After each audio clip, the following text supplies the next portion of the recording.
Now, the leader, I think, is slightly different in that the leader relies upon the tenets of emotional intelligence. And I'm not making this up myself. I think the Harvard Business Review has a series of books on this.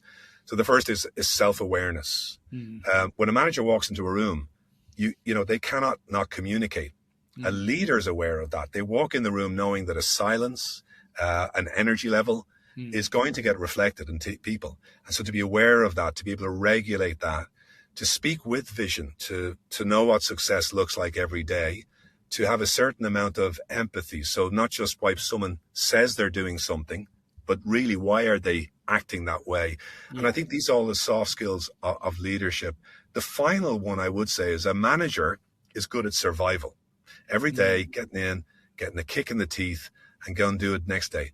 Yeah. A leader is good at resilience, making the organization feel over time that, you know, we're going to get a kick in the teeth every day. But you know what? We did it yesterday and we're still here. Yeah. And I think a manager is great at like making the organization resilient to short-term crisis. But I think the leader thinks about how resilience is going to be for the future. And I'll give you a small story from my leadership style over the time, which I think illustrates this. I was at Twitter. I joined the day I joined Twitter. Stock prices collapsed, not because of me, but because of the way the organization was. And I had to get up as the head of the managing director of Dublin's headquarters. I was appointed that position. And I got up and I said, I'm so excited about the challenge ahead and it's going to be great.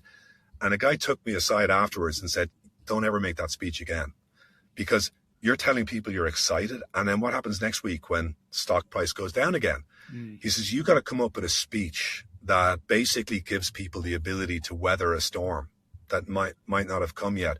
And I worked with a coach and I realized the secret for a great leader is to say to the staff, like, you want to have one of three things, and hopefully all three, which is, do you have a connection to the vision of the company? Do you believe in it? Do you have someone on your team that you can turn to if you're in trouble? And thirdly, do you have a lever on something that makes this organization better? Now, you should be able to say yes to all three, but not always. Yeah. But once you get to the point where you can't say that, well, then maybe your time has come to a close with this company, or it's not worthy of your continued presence. So, yeah, that's the way I kind of combine the resilience survival part. And I think squared the circle between the leader and the manager. And that has been consistent in every organization I've ever been a part to or consulted to.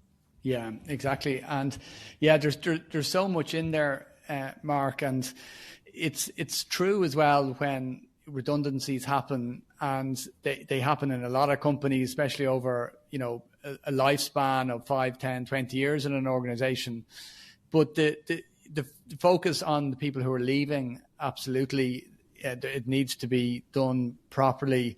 But not many people actually speak like you did about the people who remain and the psychological safety and the refocusing and revisioning of those people. And that's essential as well, like, because sometimes people think,